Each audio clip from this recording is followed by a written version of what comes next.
Okay, hi, this is Elsie Kearns, and this morning I have the privilege of interviewing Jim Foster, who is the independent mayoral candidate for the city of Philadelphia.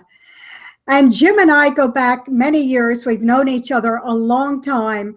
And one of the things I know about Jim is his passion for the city of Philadelphia.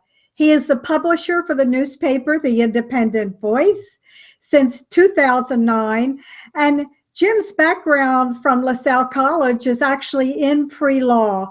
And even equally important when you're talking about running a city government is the fact that Jim worked for First Pennsylvania Bank and Trust for a long time and was one of the chief commercial finance and lending officers. So he has a broad background in economics and law, and his passion, again, has been very active in the city of Philadelphia, and he would like to see some changes made to help the city of Philadelphia let go of the old and bring in the new. So Jim, I want to welcome you, and one of the things I would like you to tell us about is your 10-step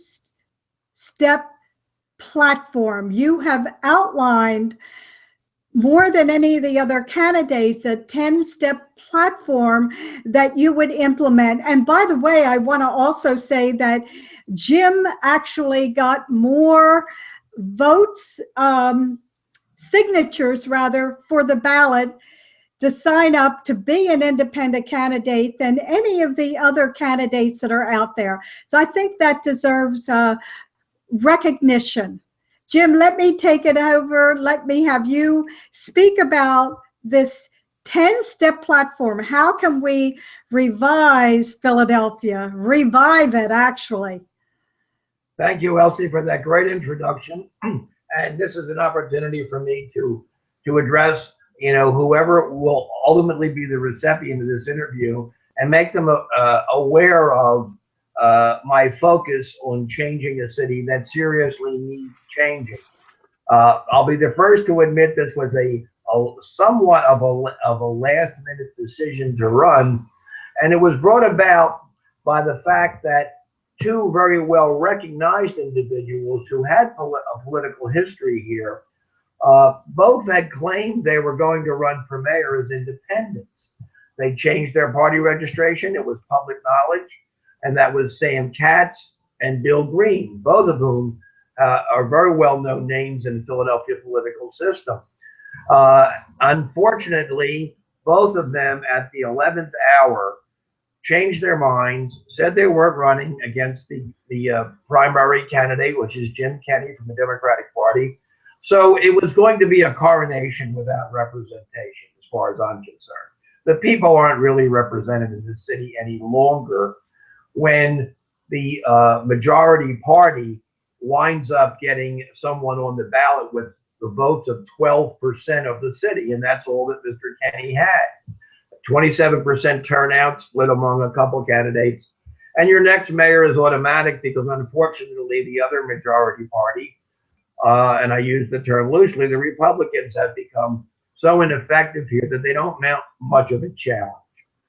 So with 18 days to go, and I am a lifetime registered independent. I've always been that. I don't convert for convenience. I went out and got the signatures required, and independents actually need more signatures than primary parties. But not only did I get more, I got 3 times as many because I knew they would challenge me, and they did. The major parties try to challenge and keep you off the ballot. They did that. It was unsuccessful. So as you properly said, I got many more signatures than anybody else. I'm on the ballot. And so I'm off and running. And I do have a history of activism in Northwest Philadelphia. I have published my newspaper since 2009. But even before that, I was writing editorials and commentary for the local papers, and occasionally the Inquirer, picked up some of my things in the Daily News as well. So I've got about a 15-year history in challenging the powerful. And so to complement that, after I got on the ballot within, I had 18 days to get those signatures, and we got on the ballot at the last minute. So I don't have an intensive campaign chest behind me or a whole lot of folks, because I'm not a party, I'm a person. There's no independent party in Pennsylvania. I'm just Jim Foster, the independent. But I did put together from the kinds of issues that I've been following and focusing on for some time, a 10-point platform, which I think addresses the things that are most needed in the city. And those of you who might be watching this now will probably be quite aware that the financial challenges to the city are significant, not the least of which is the school system, which has been in crisis year after fiscal year, but now is in even more of a crisis than even maybe some of the previous years. And it's the finances that they're talking about. This is just so typical of what I call Philadelphia's distraction government. The present day government likes to distract you with things that appeal to certain focus groups and certain neighborhoods in the city, while it neglects so many others. And the theme of my campaign is Philadelphia, the city with the widest gap between the haves and the have-nots. And that's not just my opinion. That is the result of recent scholarship that every year measures the levels of poverty in the major cities in the United States. So for 3 years running, we have had the dubious distinction of the city with the highest percentage of deep poverty living within our borders. 27% of Philadelphians live in poverty, and of that, 13% live in what is known as the deepest poverty. No other city is as bad off as we are when it comes to neglect of that many of its citizens. At the other end of the spectrum, Philadelphia has the most expensive city council in the United States. We overpay our people more money than New York or any other city. Our city council is much bigger than it needs to be, and it's much more overpaid than it needs to be, and they only work 9 months a year, and they don't even work in the summertime. This is what has happened to the city that you and I grew up in. And at one time, when we were younger, Philadelphia had the highest percentage of homeowners of any city in the United States. That's a fact. It had one of the best school systems in the United States, a combination of both public and parochial schools. And I went to both over a period of time. The city was referred to, if you want to go back, as kind of an old-fashioned backward city by the rest of the nation. Of course, we were the oldest city in the nation, but there was a political revolution that took place in 1950, the only real turnover in its history. And after 1950, there was a resurgence of activity in this city. And at the time, our population was at 2.2 million. It actually reached its peak in 1950. People kept coming to Philadelphia despite this image as an old-fashioned throwback during the 30s and 40s when newer cities were becoming, in vogue. People came here because the city had employment opportunity at every level, blue collar, white collar, and everything in between. And it had a great transportation system. Not everybody had a car when we were kids, and you didn't absolutely need one if you lived here and worked here. So the opportunity base was excellent here. The reform government of 1950 was actually very positive. And that's when they created the new city council of 1950, based on a population peak in that census that year of 2.2 million. But one of my platform points, and one of the ones that I think is most fundamental, is we have to stop shoveling money into top-heavy elected officials, and let's start with putting the city council into proportion of the current day population. We have 17 city council people now, and they cost us $1 million each. For that's the total cost of the salary and their benefits, their freebies, and their staffs. They cost us $1 million each, and they give us 9 months' work. Some say they give us much less than that, but we'll stipulate that they actually are doing the job for 9 months. We don't need 17 of them anymore when our population has been reduced by 650,000. We've lost more citizens than some whole cities in the last 20 years. So with a lower population, regardless of how we got the lower population, let's just talk about the reality. We don't need 17 city council people.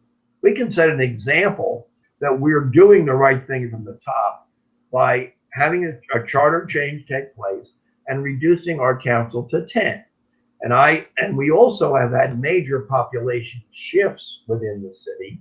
Those of you who are Philadelphians and have been around for a while may recall that the far northeast was almost unpopulated. It was farmlands up there years ago. Now we have all of the northeast has been built up, and some other neighborhoods have lost citizens. So there's plenty of practical reasons to redraw the districts where the population is. And I'm suggesting that 6 council districts and 4 at large is all the city needs, and we can get rid of $7 million worth of expense at the top. I also think they should work 12 months a year. They should have vacations, but 3 months vacations for the city council, the essential city council of a major city, I think is not in the best interest. So step 1 in my platform is to restructure city council, and that will send a message that we mean business about the rest of the administration. The other, and then an offshoot of that is another point that I would like to make. This isn't too unusual, but it would be sending a dramatic message. When I get elected mayor, I'm an independent. I don't have a whole lot of patronage folks and campaign contributors behind me waiting for jobs. I don't have to give a job to anybody because I don't have a party. So I will accept the resignation of every appointed official in Philadelphia when I get sworn in. And that's done in a lot of governments. You ask for everybody's resignation, you don't take them all. But there have been some reform governments that actually did take the resignation of every single serving elected official in history. And I want to model my government after that of Jersey City, New Jersey. And people, well, why Jersey City? Here's the story, briefly. Jersey City, New Jersey in 1990 was absolutely as corrupt as any city in the United States. It had 90% one-party registration and had been run by a certain group of insiders for years. In an unexpected election in 1990, an outsider won, and his name was Brett Schundler. It's worth looking this guy up. He took the resignation of every single elected official from police chief on down, and he replaced none of them. Everybody else was replaced. As a result of what Schundler did in 1990, New Jersey, by the way, Jersey City was a sort of a rundown industrial city from the 19th century. A good portion of it was actually abandoned because the port in Jersey City and the huge railroad yard that went with it were laying empty, but nobody could get any ability to develop it because you had to pay people off, and nobody wanted to pay that much in bribes. Today, as a result of what Schundler did, Jersey City, New Jersey is one of the nicest bedroom communities of New York City, and that's a fact. He stayed in office 10 years, and he actually bent the tree back the other way. And a tremendous, and it's probably one of the least corrupt cities in New Jersey today. These things are possible, but you need the folks behind you, and the people in Jersey City had just had enough. I think the people in Philadelphia have had enough. And so the fact that people don't vote today is a mark of the disgust and apathy they have with the system. Another one of the steps I want to take is to force one powerful group that has far too much influence in this city to redirect some of the money they move around to the school system. And this is a twofer. Two of my platform points are about the school system. So let me go there next. The school system is top heavy with real estate. You know, when the city was bigger, when we had many, many more children and lots of big families, we had a massive school system that educated a lot of children. It's not that way today, not even close. Although the school system still owns a lot of real estate it doesn't even use. One of the things you do when you're dealing with a system that has real estate and has operations, whether it be a factory business or anything, any other business, and it's in trouble, you stop spending money for real estate you don't need and you concentrate the funds on the operations. This is what I would do. I would sit down with the school reform commission and the governor, because the state of Pennsylvania has an obligation under the formed school reform commission to partially finance this school system. I would sit down with the governor, and the first thing we would put into effect is to take all of the real estate that the school district owns away from them. Create a separate real estate trust. It's a separate entity. You move all ownership of the real estate over there. Then a group of experts in finance and real estate take charge of eliminating that which is not needed over a period of time in an effective way. And by the way, these people have to be not politically connected. They can't be the favored developers of the current administration or anything like that. Serious real estate folks can make good decisions. Then you just lease back to the city, to the school district itself, just that amount of space they need to run the schools today at a favorable market rate. So the school district will be tenants in some portion of those buildings, and they'll only be paying a reasonable rate to be in those buildings. Then when you look at the operational budget of the city, it won't be top heavy with real estate that's burdening down the whole process. And people running around saying, just give us money, which is what's been going on for year after fiscal year. I think that will both be a practical start and will set a tone that we're about doing the right thing for the school system in the future. And definitely, I think the budget will be much easier to be swallowed by all those at the city and state level that have to pay the taxes to support it. The second thing I would do relative to the school system, this is another point, another platform point. I think it's fair to say that the most powerful group in Philadelphia today are the trade unions. The building trade unions are run by a guy named Johnny Doherty. Everybody knows who he is. And he is the president of the Trade Union Council and a ward leader at the same time. Mr. Doherty's power extends everywhere, and the unions that he operates, I think, are protectionist. I think they're racially unbalanced. I've said that before. I put it in writing in my articles. There's far too much favoritism in how these trade unions operate, and they continually clash with businesses. It's a well-known fact that these challenges go on, yet the power of the trade unions cannot be overstated. I want Mr. Doherty's trade unions to take their money and rebuild the vocational trade schools of the city of Philadelphia. We once had a number of well-respected trade schools in this city that educated those who worked in its diverse employment background. We've let them run downhill. Some people who think they're forward-thinking seem to take a position that trade schools aren't needed that much anymore. Everybody's going high tech. Advanced education is the only thing you should focus on. Well, regardless of how we got where we are, we have a lot of unemployed and underemployed people living in that 27% of Philadelphia that is not properly in focus of city government. The sooner we can create jobs for them and give them the kind of training for the jobs, the better. So I say, let the unions fund an immediate rebuilding of the vocational schools and link them directly to the the programs where they can move into a union apprenticeship and move up the line. And in that process, we have to end the kind of racial, gender, and ethnic bias that's in those unions. And when I say it's there, it is substantial. It's recognizable. We had one of the writers for our paper wrote an extensive article. She's the only woman who ever got a steam fitter's license in Philadelphia. One, after they opened the program 25 years ago. This is the kind of thing that this union, with its repressionist policies, has been doing to opportunity in the city. And it's, of course, one of the reasons why 650,000 people left. They drove the businesses out of town, and they drove job opportunity out of town.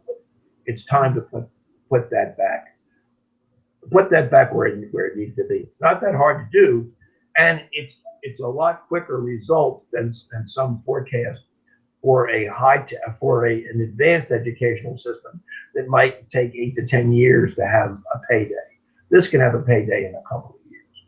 So they are the two parts of my platform that are relative to the educational system.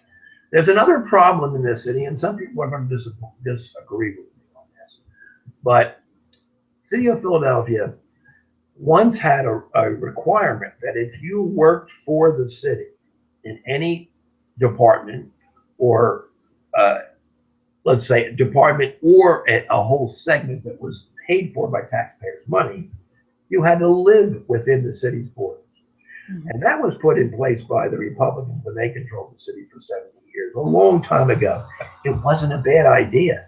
It's what helped build this city of homeowners and the stability of the city and the low unemployment rates we used to have. And now they've granted exceptions to that, starting about 15 years ago. First, the teachers were given an exception. They didn't have to work in the city. Then it was the firemen and the policemen. Well, folks, I think that's wrong-headed. I think if you work for the city, you live under circumstances where you have tremendous benefits that go with the job. We have retirement programs second to none, and we have some retirement programs that are outrageous. It's called the drop program, where you can you can retire a little bit early, and then a couple of years you get a big payday. But all of these options that go with a Philadelphia employment are now going to folks that don't live in the city. So as soon as they drop the bar, folks move across the city line, and now they're not buying from city-owned businesses; they're buying from suburban businesses, and they're paying their mortgages to suburban townships, et cetera, and their real estate tax. So I would focus on ending those exclusions. Let's rebuild the city with city residents who live in the city, want to live in the city, and of course, the obligation of the city is to make sure the neighborhoods are safe enough to live in, and that's another aspect. But I do think it's a proper focus, and it will put faith back in the fact that the folks who see themselves as left behind when the city employees who basically are delivering their services aren't a part of their culture. I'm opposed to that. Now, the other problem, the biggest problem we face, is all financially related. Back in 1991, the city was in deep financial trouble. It was bankrupt for all practical purposes. How it got out of bankruptcy was the state of Pennsylvania lent a lot of money. But the strings that were attached to that money were that they created a financial oversight board known as the PICA board. That means Pennsylvania Intergovernmental Cooperative Authority. That board is staffed by 5 individuals, 1 appointed by the governor, 2 appointed by the state house in Harrisburg, and 2 appointed by the state senate in Harrisburg. Those 5 members are supposed to be reviewing the city budget on a regular, constant basis. They sit in meetings are regularly scheduled. They have a staff that monitors what the city finance director produces on a weekly basis. at once a year, they're supposed to review and pass with approval the city budget and a 5-year spending plan, 5 years ahead. This is a pretty comprehensive obligation. I attend those meetings. Let me put it in the most simple sentence I can. The PICA board is a dog and pony show. They are not doing their job. They are not properly reviewing and evaluating the most challenging parts of the city budget.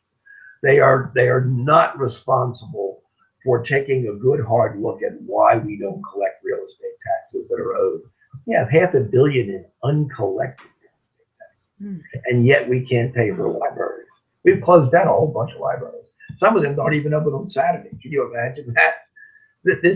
This kind of silliness where we pay the people at the top huge salaries. By the way, we have one city employee for every 51 residents. Almost no city in the United States has a ratio that bad. The only ones that are lower are the ones where the transit company is part of the city, which it's not here. This doesn't include SEPTA employees. We have one of for 51, not even including anybody that works for the transit authority. In New York, the transit authority is owned by the city. So they have many, many more people that are actually city employees. Our ratio is the worst for a city that doesn't include the transit authority. And that's because we have these patronage jobs that are handed out by the political machine. And the departments in the city are far from efficient and ineffective. I call them silos of authoritarian incompetence.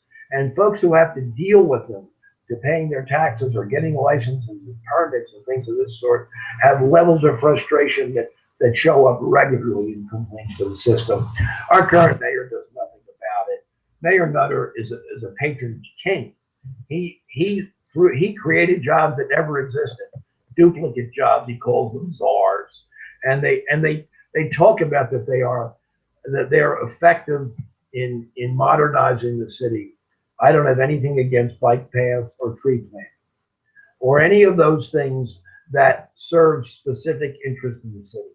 But first you have to pay the mortgage and the light bill, and we don't do that. And when I say pay the mortgage, one of the most serious financial problems in this city, it's probably the most serious, worse than the schools, is the underfunded pensions. The PICA board gives almost no attention to the fact that the pensions in Philadelphia are the most underfunded in the nation, or they're in competition with Chicago for the worst. 2 weeks ago, because of their pension crisis, and ours is every bit as bad, we only have about 42% of our pension funding in place. And the standard of measurement is 80%. We have 41 or 42. On top of that, the past year, the pension fund investment counselor that runs it earned 0.7% on the money. Nowhere in the nation has anyone earned that little money on a large pension. The PICA board virtually is paid 30 seconds for reviewing the pension fund before they pass the budget. I was there. I'm not making this stuff up. These folks on the PICA board are doing everything they can to make sure the people don't know how bad the financial crisis is. Their obligation under the state charter, which has some real teeth in it, is to make sure that this budget is fiscally sound and that the 5-year plan has enough reserves in it to meet the obligations, even if we had some decreases in revenue, ups and downs, which are going to happen. The city controller himself told the PICA board that he didn't think that it meets actuarial standards, and it doesn't. But yet the city controller's report was never disclosed to the public. And the PICA board in July passed this budget and 5-year plan again in about 30 minutes of discussion. It's laughable that they're getting away with this. So with this in mind, this is another meeting I'm going to have with the governor. And then we got a new governor, and he's got his hands full with financial problems. But I don't think this is this is getting too far afield. I don't think the folks that are on the PICA board, and there's Republicans and Democrats both on the PICA board because the state house and Senate are run by Republicans. The governor happens to be a Democrat. At this point, nobody in Harrisburg wants to admit how bad Philadelphia is. They don't want to admit it because they're going to have to be responsible for helping to straighten things out. So the politicians in Harrisburg are avoiding their responsibility. They're letting their appointees on the board do a pretense and not disclose the financial disaster that's approaching Philadelphia. And I think if we don't restructure the whole financial process from the top, we're the next Detroit. And there's folks who are now more knowledgeable than me in fiscal matters who say the same thing. So I would focus on making that PICA board responsible and making public anything that's discussed in any one of their meetings in reasonable, understandable language. You know, the trick is that you use a lot of financial technical words and everybody snoozes through it. You can convert that to understandable language. That's one of the things that a Mayor Foster is going to do and force the PICA board to go public about. I also would restructure, this is a different one, the controller's office. The controller is, before the PICA board existed, the controller was the only fiscal watchdog of the city. Folks used to think that maybe it was a good idea that the controller be from the opposite political party than the administration, because it gave an inducement for them not to go along to get along. And even after the Democrats took power in the 1950 election, almost every Republican lost his job and Democrats filled them. Now, of course, they've held them since. You know, there's a joke that in Philadelphia, we change political parties every 65 or 70 years, whether we need to or not. So the Republicans ran it from 1880 to 1950, and the Democrats are running completely since.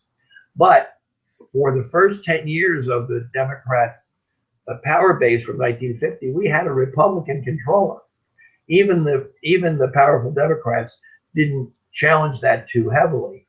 But he was replaced by a Democrat controller who was very activist and focused and took the position that he was going to be a watchdog over his own.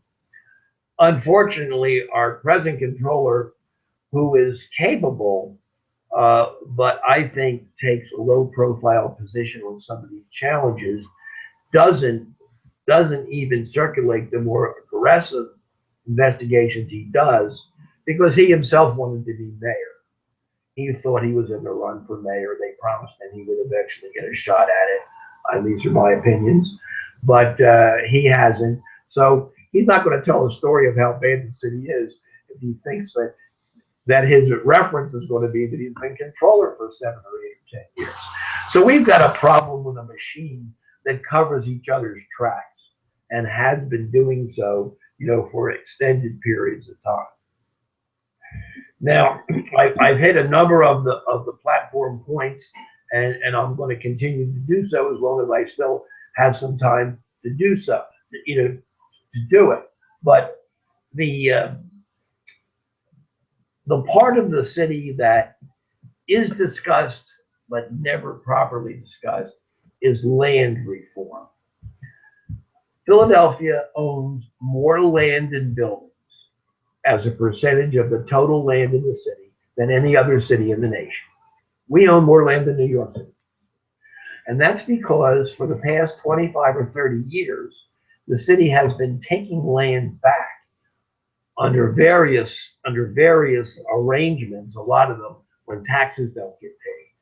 But they've just been collecting the land and not doing anything with it. And you say, well, why wouldn't they do anything? Well, because there's a sweetheart deal in Philadelphia that gives the city council people authority over any land that's in their district.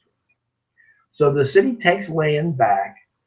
It never markets it for sale again. It doesn't try to collect any taxes on it, even from the prior owners who may have been delinquent.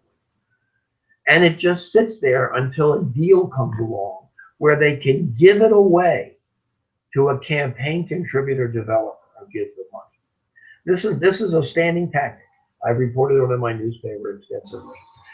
So land will sit there for 5, 10, 15, 20 years. Somebody comes along, wants to buy it, not for sale, not for sale. The tax department makes no effort to put it back into tax radar. And when the day comes that somebody gives a council person enough money, they will give the land to them for $1. Then they'll give them public money to develop it. And then they'll give them public money to subsidize rents in the same property. This is a standard operating procedure in Philadelphia. And because we do so little with our real estate that the city owns, Philadelphia has to pay almost half of its obligations with a wage tax. We're the only city that uses a high wage tax to pay its day-to-day bills. An example, Boston is probably the closest city to Philadelphia in the fact that it's of the same age, approximately, has the same kind of real estate. A lot of it's 18th, 17th, 18th, 19th century. It's an old-fashioned city of some size. So that's the closest matchup. Boston pays 80% of its obligations with its real estate tax. You know what we pay? 16. Only 16% of our bills are paid with real estate taxes because so much of it is untaxed. And it's held by political cronies who literally keep that real estate in their own personal fiefdoms. We pay 40-some% of our taxes with a wage tax. And the problem with that is nobody wants to bring a business to Philadelphia anymore because the wage taxes are too high. And nobody wants to live in Philadelphia because the wage taxes are too high. So it's a self-fulfilling negative effect. And in the last 20 years, many businesses have left town, but unlike some other situations, they didn't move necessarily to China or offshore. They just moved across City Line Avenue, or they moved to Delaware, or they moved to some other nearby area so they could still make a product and maybe sell it in Philadelphia, but they didn't have to deal with the onerous wage and business taxes that Philadelphia has. Certainly, a lot of companies have moved south as well, but that's been a general trend. But the excuse the politicians will give you is that Philadelphia lost this employment base because of obsolescence. That's not true. Philadelphia had one of the most diverse employment bases in the United States. We had one steel mill here, it was in Lower Germantown, Midvale. But then we had all other kinds of manufacturing going down to small, to packaging companies, transportation companies. We had a huge amount of white collar jobs. The headquarters of many insurance companies were in Philadelphia with huge staffs of people. All that's gone. They've chased just about every bit of it out of Philadelphia, and all we have left is education and medical. They are the two main industries left in Philadelphia. All of the most of the private blue and white collar businesses have been chased out of town, and that's where the 650,000 residents went with them. So in order to put this back on course, I want to remove the city council authority over real estate. The city council should not have independent authority over real estate transactions. By the way, there's no law that says it. They've just been doing it, and nobody has taken them to court over it. And the city council people cover each other's tracks when they do it. So the whole land use aspect of Philadelphia has to be restructured, and the land has to be put on the market by independent folks running a board that are not connected directly to the politicians themselves. And then we have to restructure the whole way we evaluate real estate and price it fairly.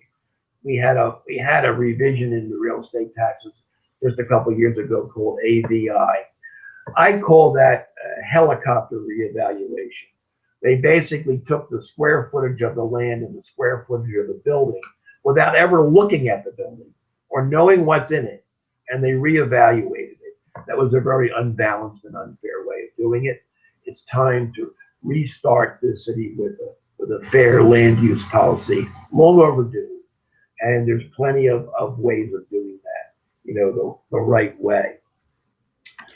So, Jim, I just want to ask something. All the points you've made, well, it's great to hear the real truth of what's going on. And I just want to ask, how about, Philadelphia has at least 5 or 6 of the most famous hospitals in the United States. What about the medical situation in Philadelphia? I mean, we have all these teaching hospitals, University of Pennsylvania, Temple, Hahnemann. What? How do they feel about the way the city's being run? Well, the hospital situation is actually one of the more positive aspects of the city. They have been maintained, and of course, many of them are attached to universities as well. So there's a good relationship there, and they do get funded to do research work, and there's no question about it. Elsie. The hospital system and the educational system are the two remaining stalwart parts of our economy. And but the point but in order for those situations to be really effective, you have to have a quality of life situation in the city itself.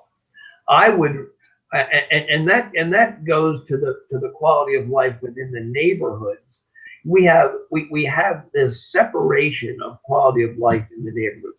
Certain sections of Philadelphia that have been neglected, tremendously neglected, are difficult places to live.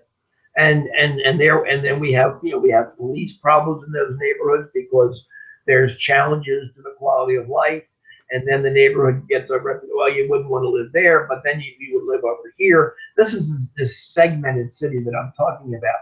I would rather that the hospitals in Philadelphia spend most of their time on research and medical care and not dealing with homicide victims.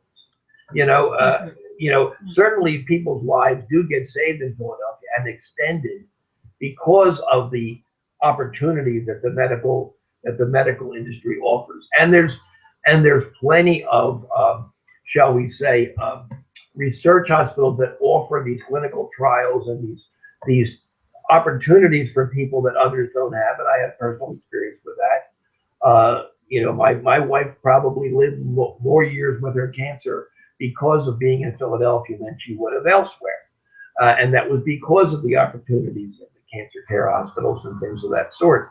So that absolutely is a fact. But wouldn't it be great if the city didn't have this wide divergence between people who could afford the medical care, the real access to medical care, not the minimalist approach to medical care. And unfortunately, too many of our citizens are in that kind of a trap. What I would envision in the broader scale of things is some public-private partnerships to bring back to the city and fill in all those empty industrial business areas that are doing nothing today. The sooner our communities can have employment nearby and can have quality of life and access to city services for everybody, the better off we'll be. And it's almost like a deja vu all over again, to use a phrase. Today the folks who study environment and quality of life will tell you the best environmental arrangement is for people to live close to where they work. Instead of putting 25 minutes in a car one at a time getting to work on those, or 25, 35, 45, I know people that go an hour and a half, to live in the suburbs and work in the city. In the kind of city that you and I grew up in, many people lived very close to where they work. And we had a transportation system that allowed you to do it without using your car. The Philadelphia of 1930 is the model for the Philadelphia of 2016 if you want to take those considerations and move them to a priority position. Part of what has made some Philadelphia neighborhoods desirable and comfortable are the doctors and research people who work in the hospitals. Those people live in these reborn neighborhoods like Northern Liberties and along the riverfront because they can get to the hospitals quickly and easily. But everybody, but then of course you can go to Southwest Philadelphia where virtually every business, big businesses that employ people at good wages, all disappear. So all you have to do is ride a commuter train out of Philadelphia in any direction and look out the window, and you'll see the remnants of what it used to employ a lot of people. And by the way, those abandoned factories aren't paying any taxes either. So the revitalization of the economy and some of these changes that I have in my platform is what Philadelphia needs. Now, can they all be done in 1 year? Absolutely not. But somebody has to stop prioritizing using public money to keep their friends comfortable as a number one. That's how this city government has worked for a long, long time. And at the same time, the politicians are dialing out the people at the lower end. Let me put it this way, in simplest terms that folks anywhere can understand. In this city this year, 5 judges went to jail, and they closed down the entire court and eliminated it because it was so corrupt. 4 state reps whose territories were within Philadelphia admitted their guilt of taking bribes and are going from their offices. The U.S. congressman, who was most responsible for the largest part of Philadelphia, is under indictment. His trial has just begun. Why? Because he was taking the federal money he approved through his office, circling it through phony front community development corporations and nonprofits, and paying his own bills. By the way, that particular congressman, Chaka Fattah, who is now on trial, I wrote about him doing that 5 years ago, and everybody said I was crazy. The feds have indicted him on the very thing that my first article told. I've been investigating this stuff for a long time. The politicians have gotten so cavalier with these practices that they just do it as a normal, everyday part of their life, because there's been very little political effort to challenge them. When you have no opposition political party, which we really don't, the Republicans only have about 7% of the registration in Philadelphia. They don't even try to challenge the status quo. Unfortunately, we lost a lot of our newspapers in Philadelphia. We still have them, but they went through bankruptcy 3 times. They're a shadow of their former self. So when you lose your opposition political party, you lose the press. The people in power can do whatever they want, and they're going to do it with your money. That's what's going to happen. I could go on, but I think maybe I've. Yeah. So this is so revealing. And I just want to say to everyone who's listening or anybody would like to contact Jim, I want to give you his office number is 215-438-5171 in Philadelphia. And Jim, I agree with you. We really can bring Philadelphia back. And you and I have both lost people close to us. And so, we know that at the very end of things, at the very end of life, the only thing really is left is that love we have for those around us. And I think we both share a great love for the city of Philadelphia. So I hope that you can pull this through and bring us into a new era. Well, Elsie, your invitation for this interview, believe me, is valued. And of course, it's close to the election, but sometimes folks don't pay attention until you get close to the election. So right. This is a great opportunity for me to get my message out, and I'll be glad to talk to anybody on the phone about it. And we'll see what happens on November 3rd, but I thank you again, Elsie. It's really been it's my pleasure to be able to convey this information to your audience. Well, and I also know that no matter what happens, you'll be out there writing after and reminding people about all these things as well in the independent voice. So I want to thank you, Jim, for joining us. And we're going to make a YouTube of this so anybody can look at it. We'll pass it out and try to alert people, as you said, before the election, some of the things that are going on for Philadelphia and the potential that Philadelphia has. It had it in the past, we can bring it back. Thanks, Elsie. It's been great. Thank you.